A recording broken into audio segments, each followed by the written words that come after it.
Ultimamente, o sábado tem sido motivo de debate. Uns crê que o sábado é o dia do Senhor, enquanto que a maioria crê que é o domingo. De acordo com a Bíblia, quem está certo e em quem devemos acreditar? No homem ou em Deus?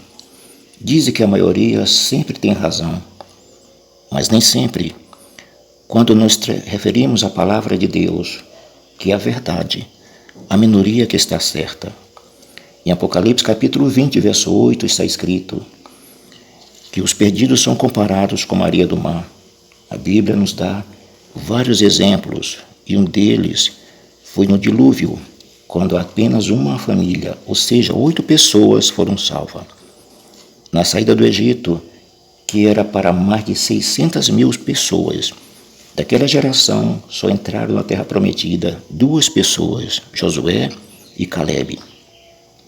Em Gênesis capítulo 2, verso 2 está escrito: E havendo Deus terminado no dia 7º a sua obra que fizera, descansou nesse dia de toda a sua obra que tinha feito. E abençoou Deus o dia 7º e o santificou, porque nele descansou de toda a sua obra que como Criador fizera. Sabemos que a palavra santo quer dizer separados. Então, o sábado é um dia separado de todos os outros dias, embora os outros dias sejam abençoados, mas não santificado. Percebam que o sábado foi instituído na criação, quando ainda não existia nenhuma nação, porque muitos acreditam e crêem que tanto o sábado como a lei foi feita para os judeus, ou seja, somente para o povo de Israel. É como se após Adão ter pecado e até ter caído em pecado, somente Israel se tornasse pecadores. Somente eles teriam contaminado, sendo que as outras nações que também iriam surgir não seriam contaminadas. Então, por que Deus criou o sábado e descansou, se Deus não cansa? E para que ou para quem Deus criou? Em Marcos capítulo 2, verso 27 está escrito: O sábado foi feito ou estabelecido por causa do homem, e não o homem por causa do sábado. Perceba que o sábado é para toda a humanidade. Deus deixou 6 dias para nós. Dias esses que cuidamos dos nossos afazeres, do nosso trabalho, dos nossos interesses. Mas o 7º dia é para que toda a humanidade descansasse de todas as suas obras. Não somente para descansar, mas para lembrar e reconhecer a Deus como Criador. É o dia em que deixamos todos os nossos afazeres para estar na sua presença. Assim como Jesus tinha o costume de fazer. Em Lucas capítulo 4, verso 16, está escrito: E chegando a Nazaré, onde fora criado, entrou no dia de sábado, segundo o seu costume, na sinagoga ou igreja, e levantou-se para ler. Deus descansou somente para dar exemplo para nós, que toda a humanidade precisa de descanso, e reconhecer a Ele como Criador, Redentor, Salvador e Mantenedor. Assim como Jesus, ao se batizar, deu exemplo que após o nosso arrependimento, temos que nos batizar. Jesus não tinha nenhuma necessidade de ser batizado, pois ele é santo e nele não há pecado. Não é de admirar em que a maioria das igrejas ou religiões não crê ou não aceita a lei de Deus, inclusive o sábado, que é o 4º mandamento. E isto é muito sério e preocupante, porque o primeiro ser que se rebelou contra Deus ou contra a lei foi o anjo Lúcifer, que vivia na presença de Deus. E convenceu a 1/3 parte dos anjos a acreditar nele. Então, foram expulsos do céu. E é exatamente esse o plano de Satanás: enganar a humanidade, assim como ele enganou, colocou a 1/3 parte dos anjos contra Deus. Da mesma forma, ele está colocando a humanidade contra Deus. O plano do inimigo é distorcer a palavra de Deus. colocar a verdade por terra, criando um falso dia de descanso ou adoração, como está escrito em Daniel capítulo 7, verso 25, e proferirá palavras contra o Altíssimo e cuidará em mudar os tempos e a lei. O inimigo usa pessoas como seus agentes para executar seus planos, assim como ele usa os anjos caídos da mesma forma como os anjos acreditaram nele, ou seja, foram enganados. Da mesma forma, muitos estão sendo enganados com suas mentiras e estratégias. Né? E todos que crê dessa forma estão se rebelando contra Deus. Muitos ensinam e crê que na morte de Jesus a lei foi abolida e na sua ressurreição mudou o sábado para o domingo, sendo que em parte nenhuma da Bíblia não encontramos essa mudança. Em Mateus capítulo 5, verso 17, está escrito: não penseis que vim revogar a lei ou os profetas. Não vim para revogar, vim para cumprir. Porque em verdade vos digo, até que os céus e a terra passem, nem um i ou um tio passará da lei, até que tudo se cumpra. E se cumprir, não é por fim a lei, e sim de obedecer. Foi o que Jesus fez. E mesmo assim, porque tudo só vai se cumprir na volta de Jesus. O que se cumpriu e que não é mais necessário se fazer foi a lei de sacrifício, onde o próprio Jesus foi o cordeiro que foi morto por toda a humanidade. Mas a lei moral de Deus jamais será abolida.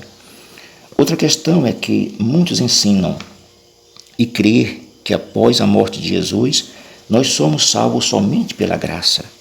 Isso é um problema muito sério, porque sendo assim, a graça anula a lei e o pecado, porque o pecado é a transgressão da lei.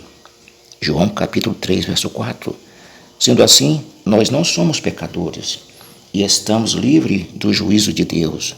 E não haverá mais necessidade de pregar o Evangelho se não somos mais pecadores. Sendo assim, não precisamos de arrependimento e toda a humanidade já está salva, mesmo roubando, matando, adulterando, enfim. Nesse caso, até o inimigo teria o direito de ser salvo. E como Deus iria aceitar pessoas assim no céu? Se Deus diz, sede santo que eu sou santo, sabendo que a lei e nem o sábado salva, mas a lei nos conduz a Cristo e mostra o que é pecado, além de representar o caráter de Deus. E o juízo de Deus é baseado em sua própria lei. Deus é justo e sem a lei não há justiça. E toda a humanidade será julgado diante dessa lei. Em Apocalipse 14, versos 6 a 7, está escrito: vi outro anjo voando pelo meio do céu, tendo o evangelho eterno, para pregar aos que se assentam sobre a terra, e a cada nação e tribo, e língua e povo, dizendo em grande voz: temei a Deus e dai glória, pois é chegada a hora do seu juízo. E adorar aquele que fez o céu e a terra e o mar e as fontes das águas. Perceba que aqui está se fazendo uma alusão ao quarto mandamento, quando diz: aquele que fez o céu e a terra e o mar e a fonte das águas. E o quarto mandamento está escrito assim: lembra-te do dia de sábado para o santificar. 6 dias trabalharás e farás toda a tua obra, mas o 7º dia é o sábado do Senhor teu Deus. Não fará nenhum trabalho, nem tu, nem o teu filho, nem tua filha, nem o teu servo, nem a tua serva, nem o teu animal, nem o forasteiro das tuas portas para dentro. Porque em 6 dias fez o Senhor o céu e a terra e o mar e tudo que neles há. E ao 7º dia descansou, por isso o Senhor abençoou o dia de sábado e o santificou. Êxodo capítulo 20, verso 8 a 11. E quando o anjo do Apocalipse 14 clama com grande voz, temei a Deus e dai glória, pois é chegada a hora do seu juízo. Ele está nos advertindo. Temer a Deus é obedecer e amar, fazer a sua vontade, para que o juízo de Deus não recaia ou caia sobre nós. E essa mensagem, ou advertência, não é para um povo específico, é para toda a humanidade. E toda a humanidade passará pelo tribunal de Deus, ou para ser justificado ou condenado. Em relação à graça, graça foi o que Jesus fez por nós na cruz do Calvário, dando sua própria vida, sendo que nenhum de nós merecíamos e nem merecemos. Ali Jesus nos redimiu dos nossos pecados, ou seja, do pecado, do juízo e da morte eterna, pois todos nós estávamos perdidos. Com o seu sacrifício, nos deu liberdade de escolher entre a vida ou a morte, ou crer em Jesus, que é a verdade, ou no inimigo, que é a mentira e o engano. Pois só existem dois caminhos, o falso e o verdadeiro. E a graça continua até a porta da graça se fechar. E é também Deus dando oportunidade para que todos nós nos arrependamos dos nossos pecados. O curioso é que os mandamentos são 10, mas o único que foi rejeitado ou pisado foi o quarto. E por quê? É porque ele nos mostra que Deus é o Criador, nosso Redentor, Salvador e mantenedor. O plano de Satanás é exatamente esse: tirar da mente das pessoas que Deus é o Criador. Não foi por acaso que Deus nos advertiu ou recomendou de lembrar de santificar o dia de sábado. E essa advertência é para toda a humanidade, não para um povo específico. Só que começou por Israel, a nação que Deus escolheu para levar esta mensagem ao mundo. Ou seja, Israel seria luz para o mundo se tivesse obedecido a Deus. Então o inimigo, através dos seus agentes ou seguidores, criou um falso dia de descanso, anulando o sábado ou o quarto mandamento de Deus. Essa mudança se confirma em Daniel capítulo 7, verso 25. Em Ezequiel capítulo 20, verso 12, está escrito: E também lhes dei os meus sábados, para que sirvam de sinal entre mim e eles, para que soubesse que eu sou o Senhor que os santifica. Deus está dizendo que o sábado é um sinal, selo ou marca do seu povo, ou seja, é a identidade do povo de Deus. E que só Ele tem o poder e autoridade para santificar. Portanto, de acordo com o que está escrito, o sábado é sempre e será o único dia santificado por Deus. E só Ele pode mudar, embora todos os outros dias sejam abençoados, mas santificado não.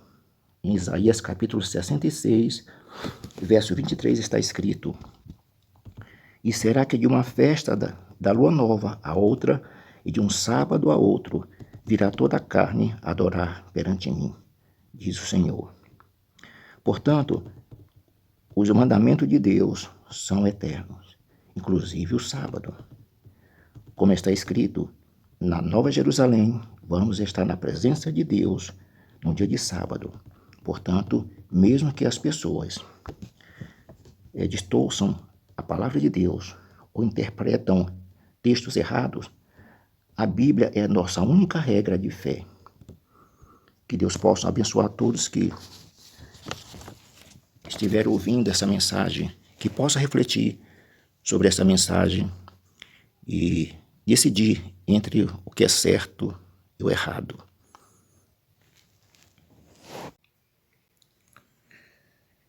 Em Apocalipse, capítulo 14, verso 12, está escrito as características do povo de Deus. Aqui está a perseverança dos santos, os que guardam os mandamentos de Deus e têm a fé de Jesus.